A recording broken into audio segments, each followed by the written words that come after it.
So basically, a lot of this presentation is going to be talking about a rebrand and how you get from A to B, essentially, and all the things that are involved within that.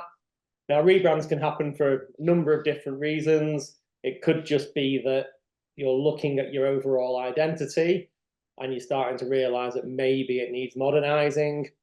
So every good brand on the planet will always revisit it at some point and ideally make it an evolutionary process over numerous years. But they'll always know that they need to tweak things to make sure that it stays current. Sometimes that can be brightening color palettes, it could be tweaking logos, it could be improving typefaces, just a general refresh. In other instances, when people do a rebrand, it's because everything that they've got is pretty poor and they've realized that maybe they've been trading 5, 6, 7, 10 years and got to a point where they understand that a rebrand and taking it a little bit more seriously is going to be important to them. Could be other reasons why, like you've got acquisitions and mergers and things like that, and the whole architecture of your brand's becoming a bit of a mess. Or maybe you've diversified into new sectors, or you've added new products and services. There could be endless reasons why rebrands might happen. In an ideal world, you get it right as early on in your journey as you can, and then you evolve through the duration of your brand, however long that can survive. Which at the moment is reducing down to about 18 years on average. Used to be about 60 odd years in the 70s and 80s. So unfortunately, brands are not surviving as long. Maybe it's a competitive market, or maybe people aren't managing the brand well enough, which we see happening far too often, unfortunately. So we have 3 steps that we take people through. Those 3 steps, as you can see here, are called Wake Up, Rise, Shine. I'm going to talk you through those 3 steps and show you 3 case studies that take you on the journey of what we've done for those organizations. The first part, as I say, is wake up. Essentially, if someone's come to us and asked for a rebrand, there's got to be a reason for it. And I've just explained a number of reasons before, but it's our job to identify exactly why this is happening and also uncover who they are, what they stand for, or what they want to stand for in the future and where they want to be. So however big the change is, we can all agree that a rebrand involves some change, and it's for us to establish exactly what that change is and what we need to uncover from people within the organization. So to start that, before we even fully meet up and run any workshops, which I'll get to in a little bit, we collate all of the assets that they currently have. So in some instances, obviously, we can go straight to a website, we can look at social content, and we can have a view of it ourselves. But there'll be a lot of other collateral that's within any organization that they use and we might not be privy to. So that could be pitch decks, sales decks, proposals, could be internal documents, it could be employee handbooks, and anything essentially with a logo on is more likely needing to be sent to us. And that gives us a chance to look through all of the things that they have, read through all of it, actually get to understand the business and the brand more, identify all the inconsistencies, and equally validate why this rebrand is actually happening and see whether we can offer some insight as to what needs to be done, because it could be greater than what's been briefed in the first instance. And then in addition to gathering all that information, we encourage people to try and run surveys and interviews. So we can obviously help deliver this.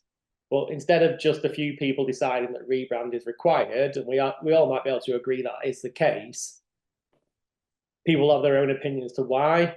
And sometimes it's better to try and broaden that out. So you can run surveys or interviews.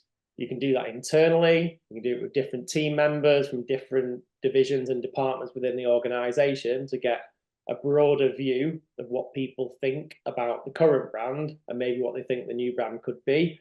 Equally, you could do surveys and interviews with existing customers, see what information they might give you. And you could also take it even further and do either surveys or interviews with people that didn't do business with you. So in a B2B environment, for example, you'll go through a sales process and get to a point where you may not win, your proposal's been submitted, but then you lose out. Sometimes it's good to try and go back to those companies anyway, say that you're looking to change as an organization and try and identify exactly why you may have lost that opportunity. And sometimes that insight is obviously very useful as well, because there'd be a reason why they didn't select you, and you might be able to take something from that and bring that into the new version of yourself. And then once you've done all of that, obviously there's a lot of information that can come from the surveys and the interviews that can all be documented. So we've now got all the existing collateral. We read through all of that. We've got surveys and interview results, so we can understand what other people are saying. And then we can talk about other things through this process. So part of running a workshop, we can cover a number of different things, but one big piece of conversation would be brand architecture. So you can Google this if you don't know about it, but there's essentially 4 brand architectures that exist in the world, and typically you reside in one of them. The problems happen and why people sometimes rebrand is because they don't realize architectures exist, and then they end up being in 2 or 3 of them. That causes them major problems. So if we know which architecture we're playing in, then obviously we can start to organize a brand, and then we can future-proof it. Other things that we'll talk about would be a purpose. So why do we exist as an organization at all? So maybe 25, 30 years ago, the answer would be, oh, make a profit and maybe pass money to shareholders and things like that. Clearly, that isn't good enough in the modern world. So I'm sure people are happy for organizations to make a profit and reinvest, and people to benefit from organizations that are doing well. But in the modern world, you've got to have a reason as to why you exist above and beyond just making money. And people can find that out quite quickly by just researching on the internet to see what your company is actually about, maybe where you buy your products or your materials from. And they can go onto social media and they can complain about your organization, and you have to deal with it. So times have changed over the last 10, 15 years. And so organizations that actually have some meaning behind them and have a purpose outperform other companies that don't.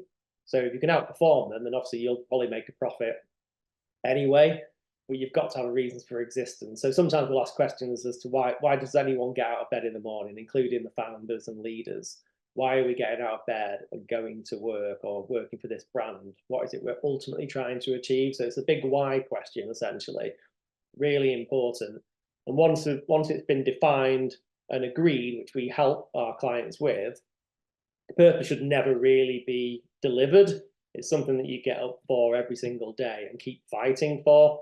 So it's different to a vision or a mission that might change through circumstance. The purpose should be documented and essentially be stuck to, something that you all strive to work towards. Then we can look at a vision as to where we're heading. So giving a sense of the future, getting people on board with the direction, and people to be able to see that change happening. Then they can obviously see that these things are important to you. You can see success, and a vision might change depending on circumstances. I'm sure if people had a networking company pre-pandemic and said they wanted to be the best face-to-face networking company on the planet, that's going to come unstuck quite quickly on the pandemic. So you've got to change direction of travel, whereas the purpose for that type of organization could still have stayed. And then we back that up with a mission. So how are we going to achieve the vision and the purpose? So you clearly achieve those things in a number of different ways, but some of those ways would not be right for what you want to achieve. So the mission is there to try and define exactly how you're going to go about doing that, so everyone's on board with it. And that's backed by a set of core brand values. So typically we try and encourage people to have around about 3 to 5.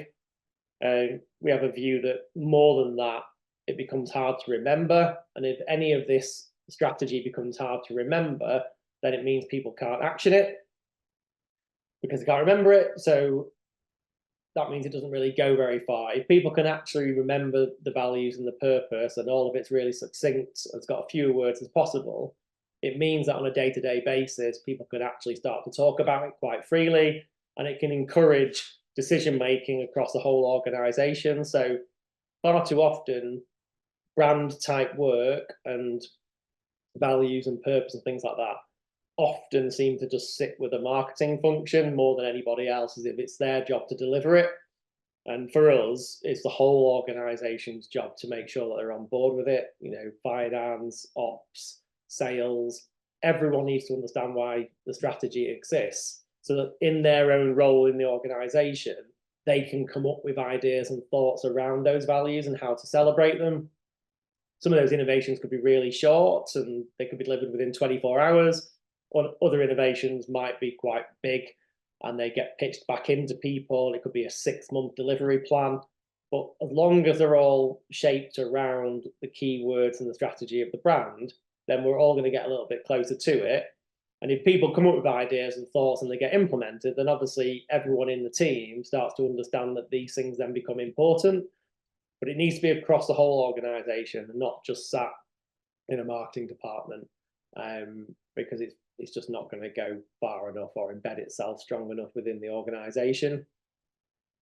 Other things that we'll look at is audience. So we use the word audience because I think if we don't, people just think it's a customer or a client, and that's the only people that engage with the brand. But often when we run workshops, we can sometimes identify like 12 to 13 audiences that a particular brand might engage with. And obviously that could be people that work in the organization already, or it could be people that you're trying to attract into the organization. So we obviously live in a world again where you can research a company now more than you ever could, and you can decide whether you want to work for them or not. So you've then got to put your best foot forward from that perspective. And then if you do go through an interview process and an onboarding process, how good does that look and how on brand is that process, which then obviously taps into departments recruiting for people, but also HR as well, and how are we delivering that so the people that join the company can see all of this work is important, and then they know why they chose to work for that company, and the whole thing gets stronger and stronger. Other things that we'll touch upon is positioning. So a rebrand obviously could impact this. We can talk about Jaguar briefly in the fact that everyone's having a good old moan about it with very little knowledge, to be quite fair. And it's only because their reference point is that Jaguar is an older British brand and typically was bought by older men. And then years after that, it modernized itself a little bit and that demographic has slightly changed. But who knows what the future holds? You know, we've not seen a car yet. They might just be using the name Jaguar and decide that everything else is gone, that it's completely been repositioned. So positioning generally is minimal. Jaguar might be doing a full overhaul for all we know and just using the name. That's the only thing that's going to be consistent.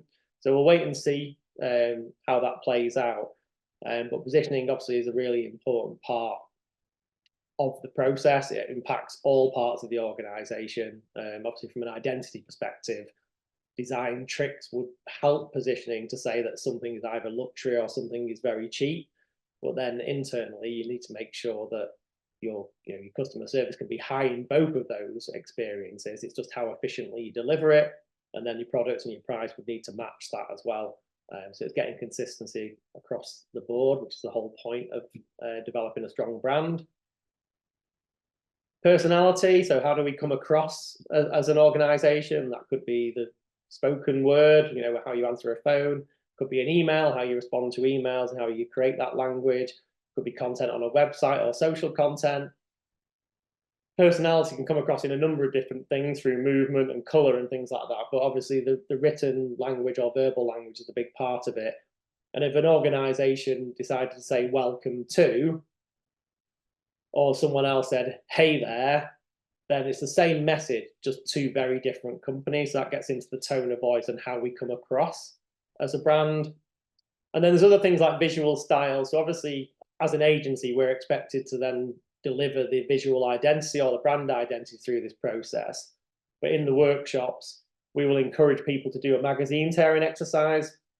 By this point, they should have an understanding through the other things we've done in the workshop about how we're positioned, what the personality is like.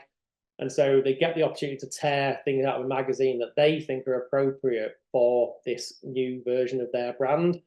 It's another opportunity to give us a sense of how everyone is thinking and then how aligned or misaligned they still are. What happens in that process generally is we find a reasonable amount of alignment, which is great because of all the things they've learned in the workshop. But we also notice that everyone pulls out all the things that are really simple really clear, essentially have one message, and they see that as the best type of work. And all the stuff that they hate are the things that are overly communicated, loads of bullet points, loads of text, and they can't really get a concept of what that brand is trying to say. Now, the sad part about it is that we find most companies operate in the bad half, where they over communicate, they put too much content into anything that they produce. But in an environment where you're having to think about what you want to become, most people will pick the things that are completely simple, clear, get to the point. And the best brands on the planet do that successfully day in, day out. The problem with other businesses and other brands, and I say loosely brands because I don't think every company really has a solid brand, is you're influenced by decision making internally and people having an opinion. And then hierarchies in organizations start to say, oh, can you just add this? Can you make sure we say this?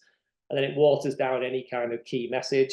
So it's important to take one thing from this, that, you know, being really concise and knowing exactly what you stand for is important, and being willing to push back internally when people demand they want more content in things that don't warrant it. And then a big part of what we do, and I still think generally, is you can see it happening a little bit more, but generally people don't take it as serious as they should. We now live in a digital world where movement and sound can be applied to any brand on the planet. So it's not just for people who have a TV advert anymore. You know, you could have this webinar, you could top and tail it with animation and sound, you could do social content, you could do on hold music. Every bit of it, you've got opportunities to use these two things.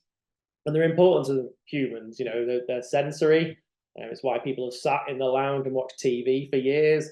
Movement and sound plays a big part of it. Every brand has the opportunity to do it, but we define it at the very start, like how are we going to move and how are we going to sound? And it should match our values and so forth. So there's proper decision making rather than just commissioning a random video out of nowhere and hoping for the best. So once we've done all of that, that's a lot of information has been gathered. We've essentially put the whole strategy together for the brand, and we now know what the shift is, how far we're actually moving, and how brave the organization wants to be with their rebrand. We get into the part where we call it Rise. So this is designing, creating, and developing everything you need to succeed. So this is going to go through a couple of pieces of our work. So this is a brand called Calla. It's a fashion brand for footwear. Really strong purpose because the owner has problem feet and was always frustrated by the fact that that meant that the shoes that you could buy were distinctly average, and I didn't really have much fashion sense to them at all. And she wanted to change that, so she went through the process of designing and producing a completely different range of shoes that were way more attractive and people could buy into. But the problem was, after a few years of trading, that the brand really wasn't reflective of what she was trying to achieve, because it'd been put together maybe internally a little bit, or people that didn't fully understand the brand process. So this was the original logo. Obviously, we're not obsessing over logos. That's not what we do at our agency. But this was like a collation of some of their things. So as you can see, there's no real consistency in any of that. All very different. In theory, it could be 6 different companies, apart from maybe the logo appearing from time to time. So this is a problem, and it's a problem for most companies. They aren't great at defining who they are. They aren't great at creating a really strong identity, and they aren't great at managing it over a period of time, because that's tough. It is tough to manage it, which is why, you know, partnering with an agency or people that understand branding and will hold people accountable, you can get a way more consistent brand. And consistent brands and brands with purpose as well outperform other brands. And we'll all be familiar with that, because the biggest brands on the planet are capable of achieving it. So a little bit of background about a few of the things that we put in place. So we had a brand purpose. This was about for the attention seekers. So people that actually wanted to get out and feel confident about going back out again, and now have the opportunity to buy footwear which actually had style to it. Also, comfort was required, obviously, but gave them confidence again about empowering women.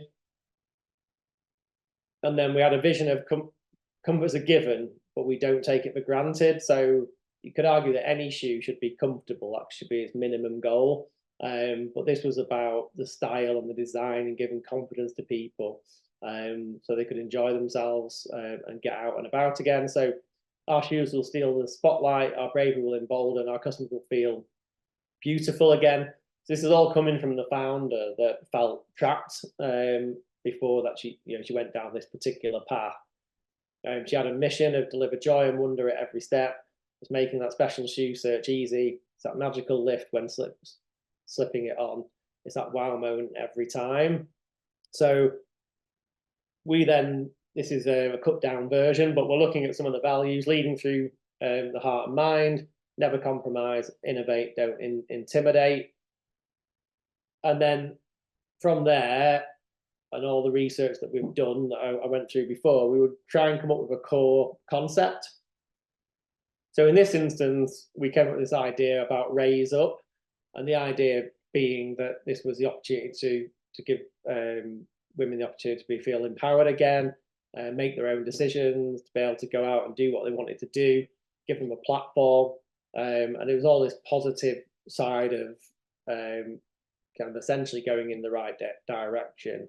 There was a quote here that we put back to the client that came from Claire, but it was about the fact that you want to escape sometimes life's day-to-day routine. If you're going to go out, you want to enjoy yourselves, feel confident in how you are, and not have footwear that stood out for all the wrong reasons. So this was, the founder was really wanting to back this and support it. So from that, we started looking into kind of some of the history of like fashion photography and things like that. We've got the female gaze and the male gaze.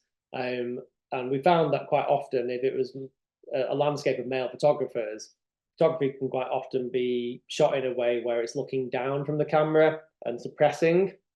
Whereas actually what we wanted to do was flip that and make it feel like the women were more empowered.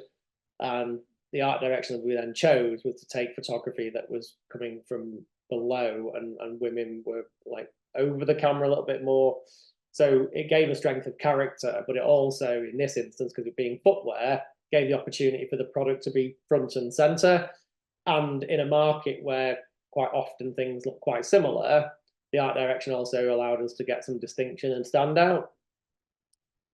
And then I'll go into this in more detail, but we got to a point where we thought we obviously needed more than just photography. And we like to look at things that then become quite visual, so shapes can become distinctive. And part of this was the concept of seeing people through a lens and how things had been done historically. We wanted to change that by the way the art direction of photography was done. So we started to use these different shapes, which we researched into, obviously, different lens types, how you might look through these. And it allowed us to then look at the different lenses that you can see in the top right there and create a distinct shape of graphics and holding devices. So it just meant that in the imagery like this, we could have it bleed out of the shot to make it feel more positive and empowered, or we could just have it within the shot. But it framed the product very clearly as well, but also gave us a distinct bank of assets. So on social content or other places, there's distinction above and beyond just the photo itself. And then we started to show how we could use that in animation then, so we could use it as a transition. So all of those shapes then can be celebrated and they become a strong part of the overall identity. So that's us thinking conceptually internally, and then we validate that and get to the point where we're presenting some of this back to the client. So this then became the new logo, really simple and clean. Obviously, there's a mirrored effect to the two A's as well, and then a sense of the photography on the first slide. And then we start to show how that gets applied in different ways. So this is obviously showing the main typeface, the logo, the graphical device, the image style. The client quite quickly can get a sense of how the whole identity is going to look. Then we apply it through to packaging, and then little bits of language like lift me up on the lid. Again, come back to the raise up campaign, and this kind of positive approach that we want to get from the brand, making people feel confident again. And then played it through into some literature and lookbooks. Then we started to give a sense of how it might look online quite early on. Obviously, a website project we would look at as part of the brand process, but you need to talk about the website project specifically and look back at your audience and your positioning and make sure all that's aligned as well. But very early on, we like to give a sense of how the brand can be adapted across all different platforms and forms of communication. Then we showed a few other things, so potentially packaging, business cards, leaflets, then like tissue paper that might go inside the box, and then a sticker, giving a sense of where it's from, so handmade in Portugal, and then how it might look on product. And then we present that in, get feedback, collaborate with the client, and then see how much needs to be tweaked or changed. Luckily, through the process we go through, there's never a massive amount of change. There's a few bits of feedback that then we interpret and bring back to the client again.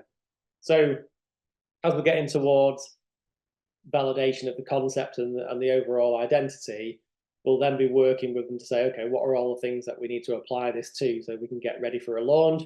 This is a list of some of the things. As part of this recording that we'll share with you later, we're going to share a checklist for a rebrand with you as well. And then this is just a capture all, really. So this is a photography style. So we'll put this in guidelines. Obviously, then people could start to follow that in the future.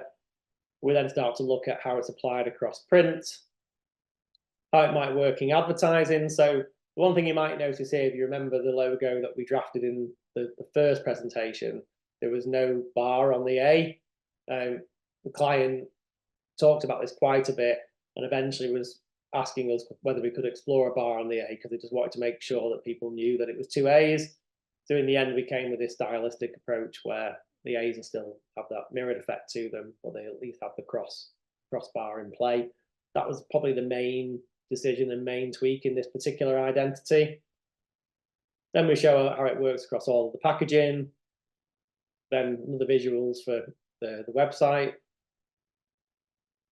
So that gives you a flavor of the first one, and then you'll notice the process is the same for each of these, but we want to just give you a sense of how the output then is very different based on what you put as an input in the strategy. So Dunphy are a global organization. They're based out of Rochdale.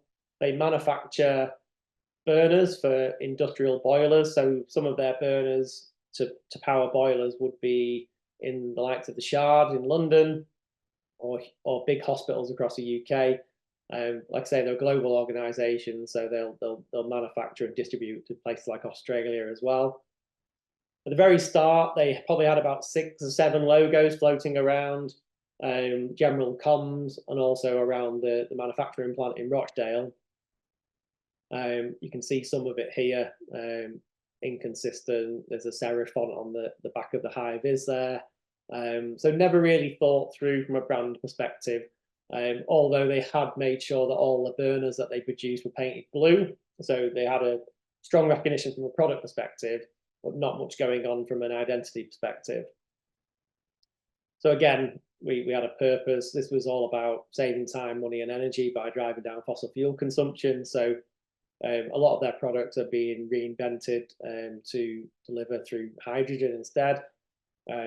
And through this overall process and working close with their clients, they're obviously trying to help them then save time, money, and energy. Energy being twofold, so energy from the planet itself, but energy in having to take longer to deliver things. They could help speed up that process, and obviously at the same time driving down fossil fuel consumption. They had a vision to be the most forward-thinking and eco-friendly combustion solutions partner. And then the mission, we will look to the future and work closely with people to help to see things differently. We will deliver efficiency through our team of experts and our ongoing commitment to setting the highest standards. And then a summary of some of the values. Again, we're not presenting the meanings of all the values here, so it's like top level, but essentially clear as day, true to our word, in it together, and we set high standards. And then again, into a concept. So because of some of the values there, like true to our word, in it together, setting high standards, being clear as day, obviously they had a blue identity, and where we can, we don't want to change color. It normally accounts for about 90% of recognition of brands on the planet. So if you can keep some things in a rebrand, it's obviously advisable to do so. So as we dug a bit deeper anyway into like the original blueprints that they would use, we obviously saw this as potential concept and opportunity to follow, which would tap into some of the values as well, and also give a sense of the quality of the engineering that they put into the product. We started looking at how these things look and feel, and the fact that they're clearly completely thought through, every bit of detail in there before you actually produce something. And then we looked at other things that they do on a day-to-day basis. So a lot of the people in AutoCAD producing these types of visuals, and then illustrations of how some of the products would actually start to work. So a mixture of these things was like an art direction idea concept that we thought could influence the whole identity. So that got us to a point where we started to explore. It was an arrow device at first. You'll see how it plays out in the logo, but it was based around the fact that you've got these grids that are found on the blueprint, and they're very exact. That's the whole point of them, the precision in the work that they do. And then we fed it back to the client to say, we talked about like speed to market and how fast we can get the product produced. We talked about saving time, talked about saving money, talked about saving energy, driving down fossil fuel consumption. So you can see the arrow, we're just saying, okay, we could use it in different ways to kind of back some of the words behind the brand. We could have it pointing upwards for setting the highest standards. Forward thinking, we could double up on it. And then we did things like in it together. So this was all just the concept being pushed back to the client to say, these are the things that were said, these are the things that have been placed into the strategy. This is how we're interpreting it from an identity perspective. And then we came up with this final logo. So there was lots of revisions done to the point where we got to this. But you can see the arrow device in the D now, and then the D also a separate icon and mark that we could use independently. And then the typeface was designed and tweaked accordingly. So you'll see a distinctive cut on the capital D that matches the same angle as the icon itself, trying to get that to work in harmony. And then we get to the point where the client presentation. So we show them obviously a logo, but then we kind of give them the rationale behind that. They can see that it's built on this grid structure from a blueprint, and then how that plays out. And then we start to give a sense of the overall positioning and quality. So a lot of their photography before we took over, just average photography, not really properly thought through. We wanted it to be high quality, close up, and give a premium feel to the product they produce. So it's a really high quality product. And they even on top of the burners build full energy plants, and sometimes they construct them all in Rochdale, have them tested entirely with the client, and then they might have to break it all back down again and take it to a hospital in Southampton and then rebuild it again. So some of the processes take a while, but the amount of detail they have to go into to get it right, and the photography wasn't reflective of that. So we made sure that was a big part of what we did. We came up with other more creative photography that they could use in advertising and maybe social content, but it was this relationship between what they're looking to achieve as an organization and how they can help support and protect the environment at the same time. So we use these images where there was a synergy between the two. And then we had this strap line of engineering tomorrow's environment. So they have a responsibility to make sure that what they're producing is sustainable and as eco-friendly as possible. And so we wanted this relationship between the two things to work well for them. We then got back into the collateral and then made sure that everything was built on a structure, very precise, exactly like the work that they do themselves. So we have these hidden grids. So the grey bits are just the grid, but showing you how you then can deliver all of your applications. We also had this like base units, so the square could then be expanded upon to give us different margins and padding across all collateral. And then, as I say, we kept the main color palette, and then we picked out a few other tones that we thought would be useful. And then there was a brighter green brought into play to obviously lean in towards where they were heading as an organization as well, but not to be overly used. And then in addition to that, because they build and design a lot of the software that goes on the burner and operates the burner as well, they have all these digital displays. And again, they were just as they came, not really thought through from a brand perspective. And when people are engaging with your product every day using these systems, it made sense to actually bring through the fonts and the color palette. So we created a secondary palette so that all colors were then defined. So instead of people just randomly picking a red because they felt that was the right color, some sense of danger or something running short, we wanted to make sure when they're picking a red, they're picking the right red. So we've got a secondary color palette that works across everything. And this could be, sales presentations, infographics, etc. But it was also on the digital display on their product as well. So give them a sense of how it works in the real world. Then it went through to signage across the whole of the manufacturing plant, into other things, collateral and brochures, and then obviously uniforms. And the same with every client will then be talking through all the things that they need as part of this rebrand. We'll obviously have collated all their stuff at the start as well. So this is the opportunity now to make sure that everything is exactly as it should be. And then we can keep working with the client on an ongoing basis to make sure that the brand is managed effectively so their investment isn't lost 3 or 6 months afterwards because someone has been looking after the identity but not particularly well. And then again, photography styles. So we went down with a chosen photographer and then went and photographed as much as we possibly could for them. So they had their own bank of photography instead of using stock photography. Started to show how that played out across collateral, the tapes and uniform, all the way through to actual signage now on the premises up in Rochdale. And then looked at how that started to apply itself online in a digital environment on the website and social content. And then the final one is a company called DMFA. So this is Digital Marketing for Asia. So this is an agency in London that's part of SoftBank Group, and they specialize in supporting brands that might reside in the UK or Europe or even America, but want to be able to market into Asia. And it's a very different landscape. They use a platform called Line, which is their social platform. Most of their lives are run through it. So we wanted to make sure that some of that story was actually told. This was a logo they had at the time. They could give no rhyme or reason as to why it looked the way it did, really. This was some of their social content at the time. Again, a little bit like Calla, this could be 5 different brands. There's no real consistency to any of it. It's not really cut through at all. A lot of stock photography that anyone can pick up on.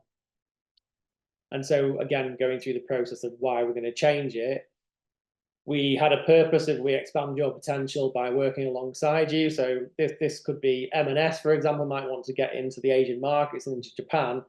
And DMFA's job is to collaborate with them and put plans and strategies in place to make sure that they can do that in those markets. We had a vision of we inspire and connect brands to the wider world using insight and hyper-local knowledge. So the people that work for DMFA out of the London office are often from that background. So some are from Asia or Japan as well. So they already know that environment and know how those markets work. And then a mission of we bring the West and Asia closer together using the power of digital technology, local knowledge, specific expertise, and close-knit relationship to help brands expand and grow globally. So we take all of these words seriously and then bring these into the identity. Again, a little summary of some of the values. And then the concept here, we dug deep into stories within Asia, kind of going back to like folklore type stories. And there's this phrase of Aikaito, if I pronounce that correctly, but it's essentially this belief that everyone in Asia is connected by a red thread. And in theory, the story goes that it's tied around your little finger, tied around someone else's little finger, and everyone in Asia is connected by it. So it's a story, but we thought it was a really nice story, and how we could take that story and then digitalize it to say, well, okay, if that's a folklore story that people believed in, we now live in a modern world where people are connected by digital means and social media. So we thought it was a great story to tell, and how we could bring a new identity to life with this backstory. So this was the narrative that we put to the client. The red thread connects us to those we are destined towards. Regardless of place, time, or circumstances, this thread may stretch or tangle, but will never break. This is the concept and the kind of philosophy of the whole identity, which the client completely bought into. And then we were saying, we could obviously explore loads of different ways that this could play out. So we got some inspiration from these art installations that you may have seen before, where people use strings to tie around pins, and you create words or graphics or visuals. I thought these were quite interesting. And then we started to explore that. These are our early art boards, looking at different ways logos might work, and different graphics and style of photography, soaking up some of the color palette that you might associate with the evening economy within likes of Tokyo and Japan. And then we looked at some repetitive patterns as well, to see whether there was some movement in this, in addition to the red string. Some of these got took forward, some of them didn't. Some of the patterns have a slight negative story. That's feedback from the client. So we're like, okay, well, we can move some of those out, and we'll celebrate some of the other ones. And then we get to the full client presentation. So the new identity was really simple, but it was this distinct M, which gave a sense of this string and the fact that we're all connected in that particular loop. And then we had another version where we still use digital marketing for Asia. So during a period of time, we could let people know what the acronym stood for. And then over time, we could remove it, or we could separate the two out for a period of time until the point where they're known for being DMFA. Then we showed how it could be like keyline, and how it could interact with imagery, starting to show how some of the background patterns might play out in photography. So a bit of subtle branding in the background on this particular one, how you could look through some of the branding into the photography. And then we looked at developing a typeface. So the typeface has a set of characters. Some are simple, as you'd expect, and then other ones are woven. So if you look at the M, there's two versions of the M. Same for the R and the E and the N.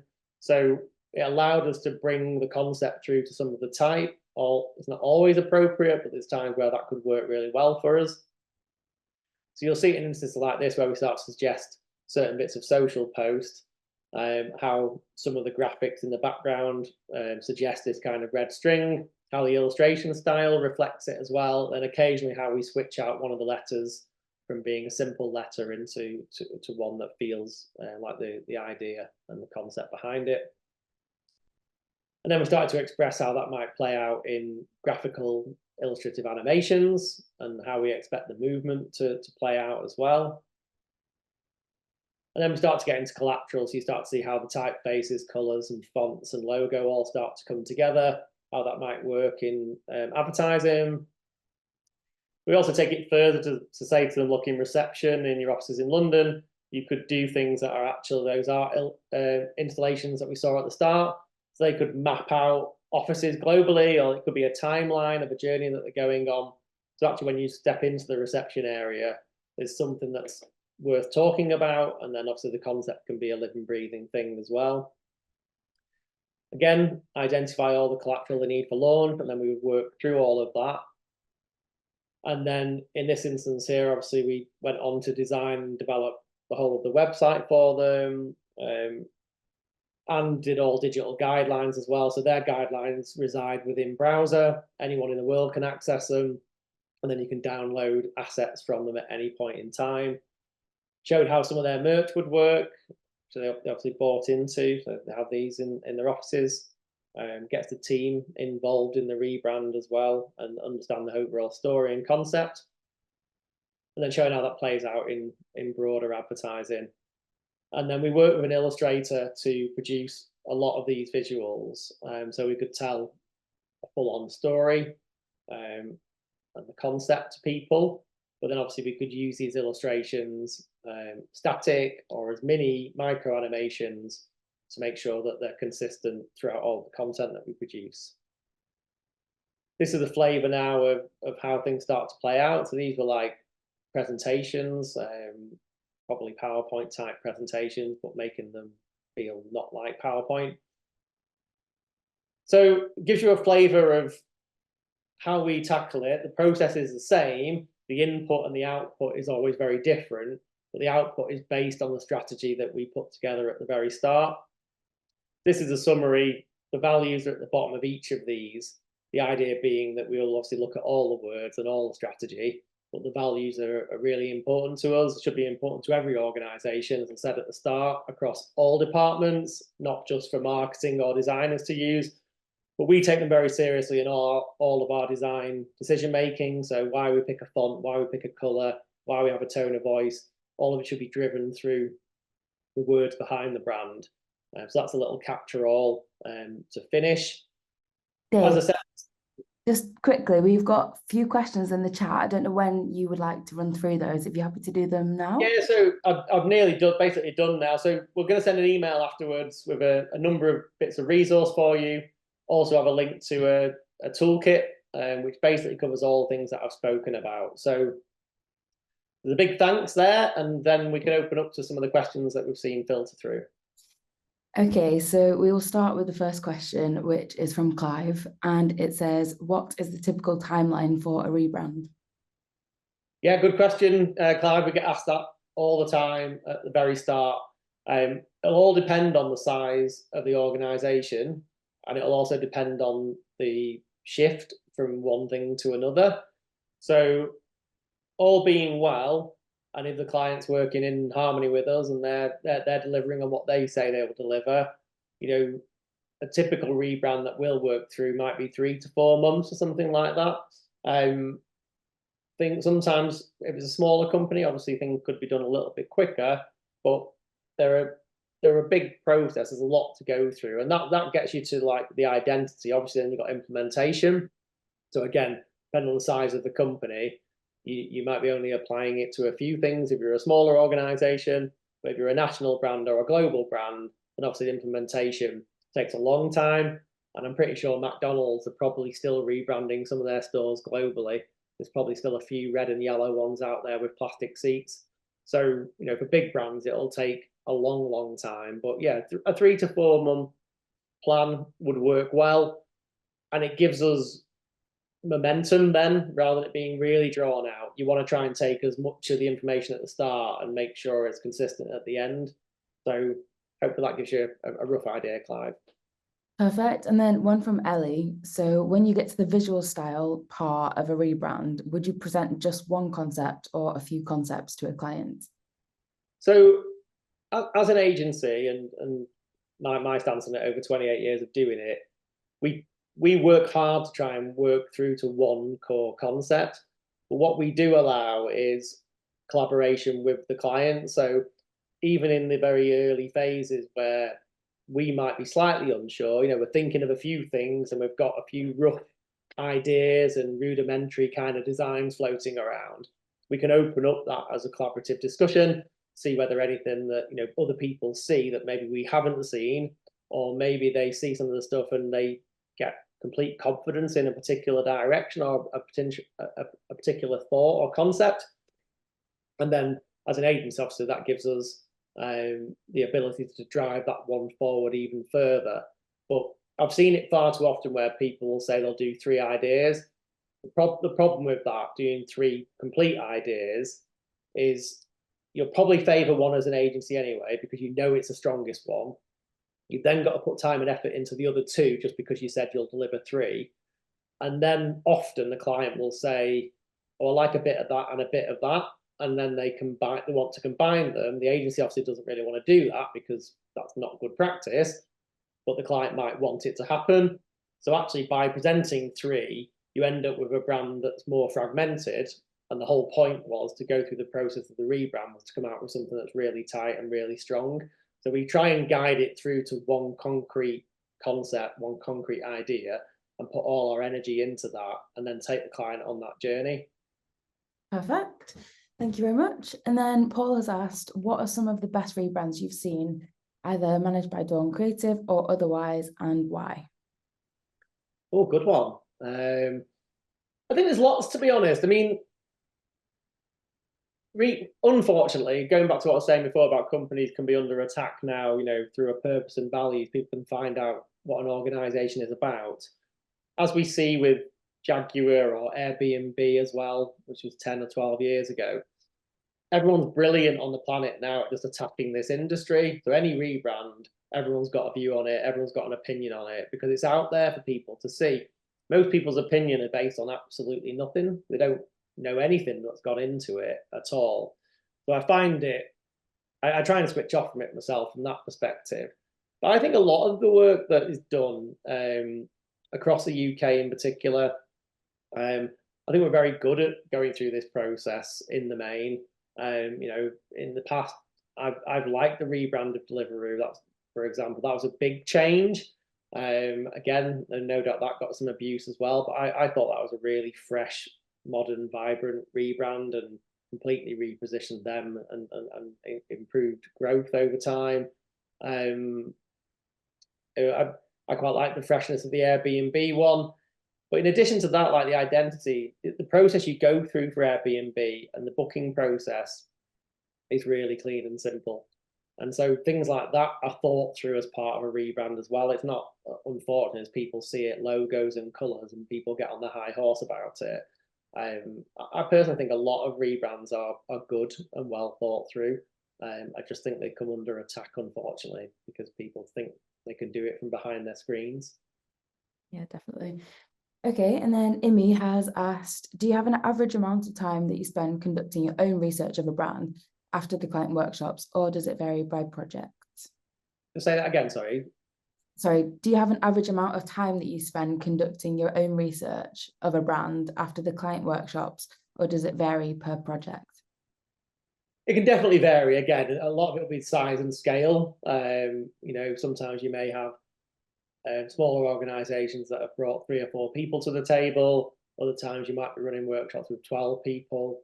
Obviously, if someone's gone down the path of saying, yes, we have a budget and we believe that the surveys and interviews for our staff and our customers and customers that we didn't win is important to us, want to go through that process, then obviously the output of that is greater. So as a team, then you've got more things to read through, more things to digest, more things to influence decision making. So yeah, I mean, all of this, any creative process, brand process, designing and developing a website, it's always a variable. We just have to try and work with the client to define a budget to get to the point where we can go ahead and work with them. Yeah. Okay, and the next two kind of link into each other, but I will ask them separately. So Sarah has asked, how do you bring all the stakeholders along for the journey when you have very different opinions? So a lot of that is delivering through the workshops that we do. So every exercise that we do in the workshop is based around getting people's opinion, but also throughout the day or days that we run them, getting alignment. So in some of the instances, we will run exercises where everyone's given a set of postcards, for example, and they all have exactly the same set of postcards. But as they're sat around a table, they independently make a decision. And then we go around the room and we normally leave whoever's been leader or leaders to last. So they have the last opinion, last say every time we run a session. They can't speak until everyone else has spoken. So it gives everyone a platform to have an opinion. And as people then share their opinion, there's no right or wrong answer at the very start because people are just showing where they're at and what they think. And then we have a discussion around it and we make sure that everyone in the room starts to agree on 1 or 2 of those postcards. And then we move forward to the next exercise, do the same thing again, maybe around personality or something. And then everyone expresses their own views. And then we try and get everyone aligned again. So as you go through the day or a number of days, we keep chipping away to the point when everyone's leaving the room, there should be a really good alignment because obviously as an agency as well, we need to know the direction of travel before we start going away and doing our best work. Okay, and so how involved is the client then during the rebrand journey? You obviously just mentioned them being involved in the workshop, but what about the rest of the of the journey? Yep. So again, things can vary from client to client, industry to industry. Some people want to be fully engaged with it, and others want to be a part of it. Sometimes people don't want to be hugely a part of it because they might deem themselves not creative at all, so that they're wanting us to give them that direction. The one thing that does happen for sure is that anyone who is going to have a view on it needs to be in the workshops. And so everyone has to attend those, everyone has to give input and feedback, everyone has to then have the strategy presented back to them, everyone has to sign off the strategy. After that, we get into like the conceptual side of things and the identity. In an ideal world, we'll always say that everyone still needs to be a part of that as well, because if they're not, and then they see something that they weren't part of a presentation, they'll no doubt form a personal opinion, and that could impact the work that we're trying to do for them. So then they should have been a part of it. So we try and establish at the start who's a part of it, and you need to come on the journey. Just sometimes people want to be part of the early concepts, so see our art boards, get involved, roll the sleeves up. Sometimes people don't necessarily want to get involved in that, and they want us to get to the point where we're presenting a concept to them. Perfect. Well, that concludes the questions. Thank you so much, everybody, for putting those questions in the chat. And yeah, back over to you, Dave, to wrap up. Yep. So again, thanks for everyone for attending. We've managed to do it just within the hour, looking at my clock there. So we'll follow up with an email. I'll have a number of different things on the recording, download toolkit. There'll be 3 case studies I went through with links to our website. A couple of other things, maybe a free brand review, free web review. You can choose if you want to engage with us on that as well. But yeah, hopefully you've enjoyed it, found it of interest, maybe educated you in some way as well. But yeah, thanks a lot for your time, and hopefully we'll see you on the next one.